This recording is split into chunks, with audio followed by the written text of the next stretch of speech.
What's up, YouTube? Welcome back to my channel. I'm Steph, growing in Zone 6B. If you are here for the first time, welcome for the first time. So, it is the middle of January, and guess what, y'all? It is finally seed starting time. Now, don't get all crazy, because you can't start a ton of seeds right now, but there are a few seeds that historically I start early so that I can get my season going with some things that might take an extra long time. I'm sifting through this dirt while I talk, y'all. Number one, perennials. So usually I go ahead and start my perennials right about now because perennials take a long time. You may not even get anything the first year. And anything that needs like over 100 days, 120 days, I start in January. That's kind of my rule of thumb of what I do.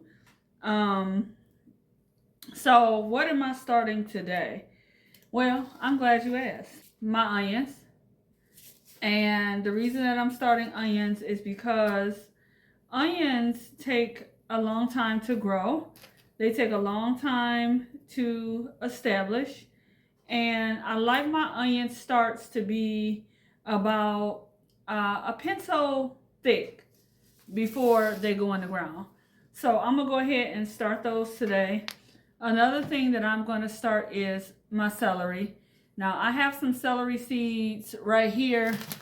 These are old seeds from 2019. So I will have to do a seed test germination on those, which is just putting them in a wet paper towel in a baggie to see if they sprout, and I will show you guys how I do that. And then there are a couple herbs that I start. So I'm going to do this purple coneflower. Purple coneflower don't need a ton of time, but I'm going to start that anyway because it takes kind of a long time to germinate for me, and so I want to get a jump start on that. I got some geraniums, which really only need probably 8 to 10 weeks. But for these, they can also take a while to germinate. And so since they can take a while to germinate, I go ahead and start those because with these geraniums, I want them to be flowering size before they go outside. So I tend to put them in a larger pot so that by the time they go outside, they're not taking all summer to produce anything. I got some thyme, some rosemary, some ornamental grass, which I use for my pots on my front porch, feverfew, and some valerian root. And then upstairs in the refrigerator, I have some lavender and some mullein, and I can't think of what else I have up there. Something else. I have a third thing up there, but I can't think of what it is right now. So the first thing that I'm going to do before I get started is sift out my soil. Now, sometimes I buy seed starting mix and sometimes I don't. It really just depends on what I have left over from last year.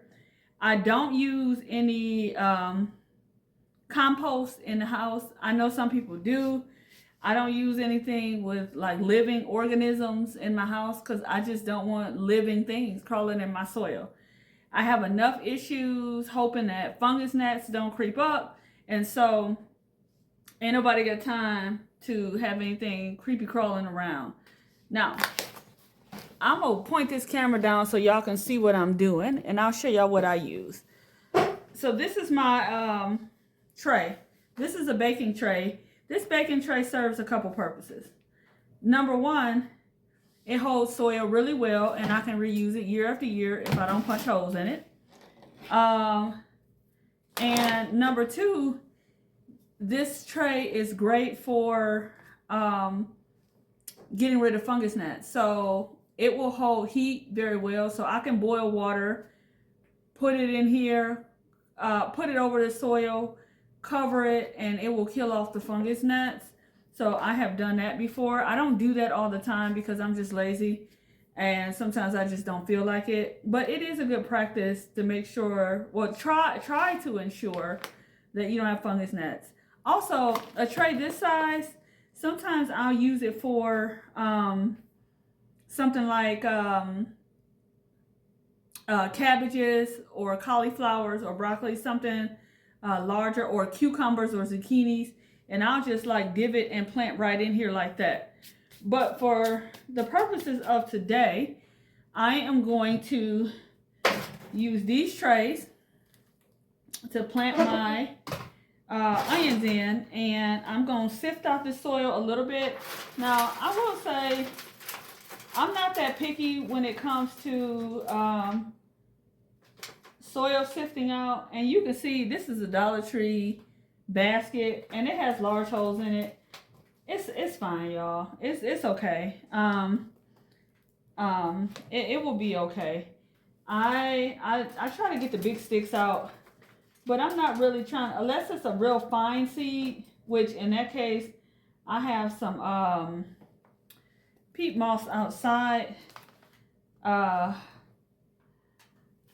the only time I really care, is if the seeds are real fine, then I will use something smaller to sift. But other than that, I just really just make do with what I have. And the reason being is the floors for, I can't even talk. The forest floor is, you know, it does this thing on its own. It makes seeds from the plants. It drops those seeds. Those seeds grow. It ain't doing all this sifting and stuff. It just grows however it grows. And so I figure if that's okay for that, then this is okay for this. So that's what I'm going to do, is just sift this out, and you know, whatever is in here is whatever's in here. And so, you know, I try not to be too picky. I don't bring a ton of stuff from outside because, like I said, I don't want creepy crawlies in my house. But if I have like a full bag of peat moss or something like that, which I did, I bought a bag of peat moss at the end of the season. Some people use that. Some people use Coco Core. That's really a personal preference. Both has its pros and cons as far as like environmental factors, as I understand it. So, and some people use one or the other for convenience, depending on where they live and what they can get. So, you know, this is what I've done. I sifted out. I haven't even been to the store yet. If I need to get some more soil, I'll go to the store. Now, what I won't do is I won't pull any soil like out of beds or anything like that from outside. That's just going too far, y'all. That's going too far. Get you a bag of soil if you got to do that. If it's like something you grew in before or something like that, I wouldn't recommend bringing that, you know, in the house. I would just, you know, go ahead and bite the bullet and get some soil. Also, no shade to $1.25 Tree, but I did not like the soil that they was selling for $1 a bag last year, and the year before, and the year before that. In my area, it's a blue and white bag. It seemed to have a lot of sand in it. The soil didn't seem to have a lot of structure to it, and so, you know, I for one will not be using that. So I'm gonna show y'all what I did. This already has look like some perlite in it, and so, you know, I do believe this is gonna be just fine. It is. It's just gonna be just fine. Okay, so that's what I'm left with. It ain't nothing wrong with this soil. It'll be just fine for what I need to do. Plus, onion seeds are not that small, and so it'll be all good. Now, normally I plant my onions starts in like a yogurt cup or something like that, or, you know, the strawberry containers or the salad containers that you get from the store. I save those and I plant in those as well. But this year, I'm going to try these trays. And the reason that I'm trying these trays is because I think that a little bit of separation, I mean, I heavy sew or multi sew, if you will, but I think that these trays will be easier to carry. I always try to think about what is it going to be like once I have to like haul these plants outside and stuff. And I'm always looking for a better way to do things, a more convenient way to do things. And I think that these trays will work out just fine.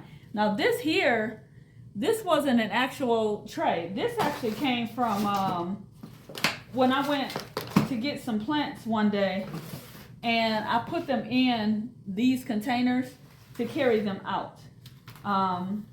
But you know, I don't care. I'm gonna use it anyway. So anyway, how do I do this? So onions, like I said, I want them to be about a pencil thick. I will grow them and focus on root development. One thing I haven't done in the past is trim them while they're growing, and I am planning to do that. So once you get your tray full, completely full, what I normally do is just tamp it down. So I just go like that. What that does is get all the air pockets out of, let me move this out the way so y'all can see. That gets all of the air pockets out of this tray, and see, that's what it looks like. Now, some people will agree with me and some people won't, but I'll tell you what works for me. I live in Ohio.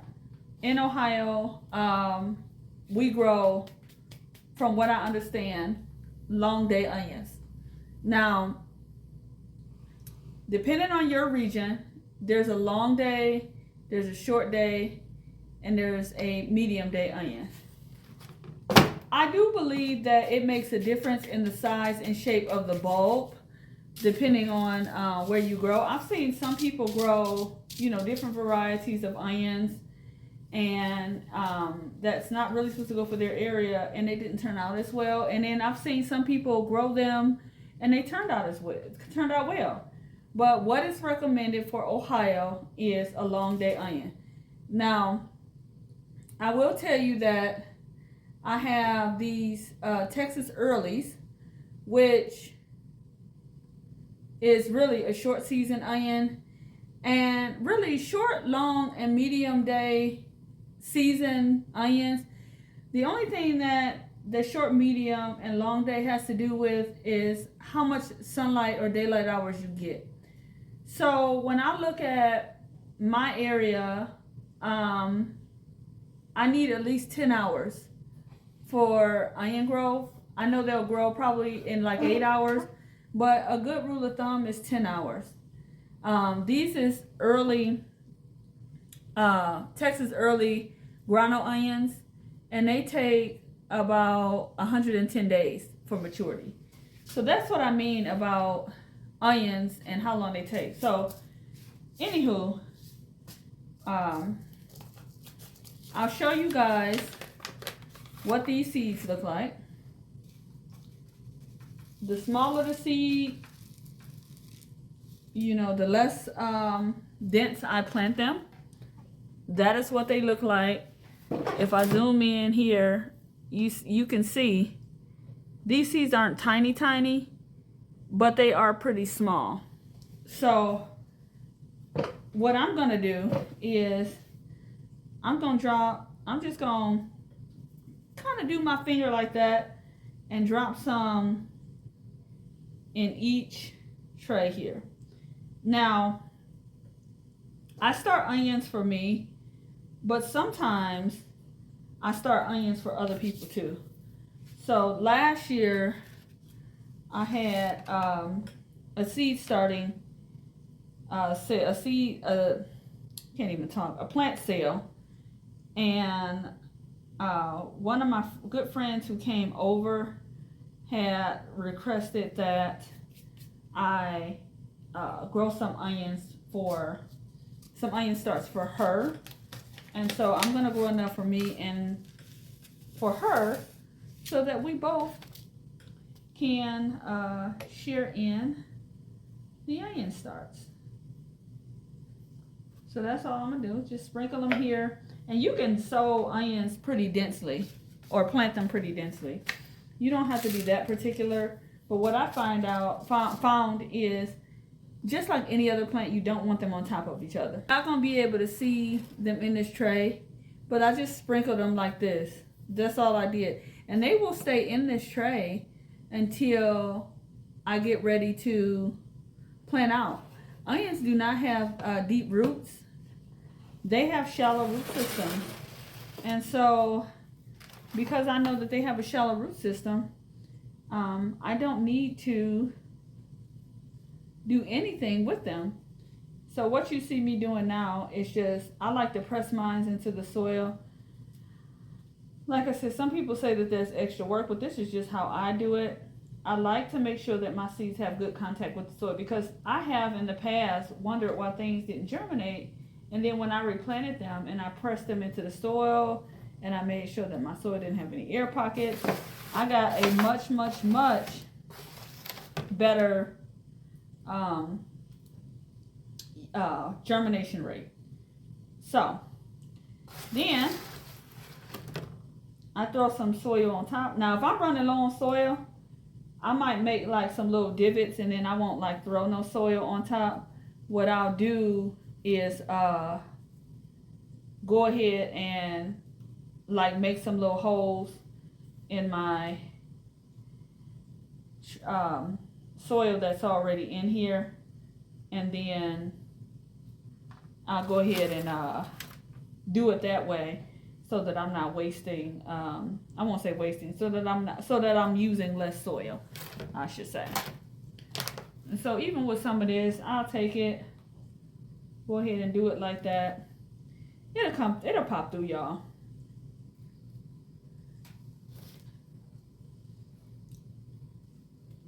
Put it in like that. And then with this tray, guess what I'm gonna do? I am going to bottom water it.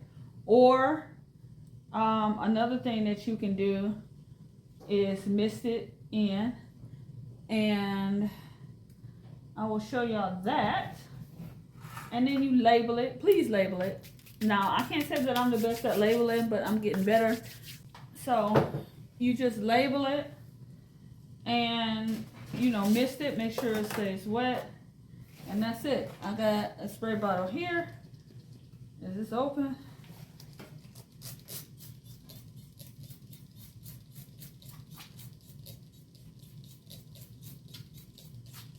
You know what? I don't like the way this is misting. Oh, there we go. This is what I want. You don't want it to be like super spraying. You know what I mean? Now, one thing that I didn't do for maximum lighting is put aluminum foil under my grow light station, but I will do that. And I know it seems like I'm putting a lot of water, but it's really not. I like to make sure that the top of my soil is fully saturated. So you see how nice and dark that looks? And that's it. And you know what I do to water? You know what I do to label? Tell you what I'm not gonna do. I'm not gonna stick no label in the inside, because every time I do that, it washes off. So I use masking tape. So what I use is masking tape. I had to get it out of my drawer over there, and I write Texas early. And what is today? Today is January 13. And then I just peel off this roll like this.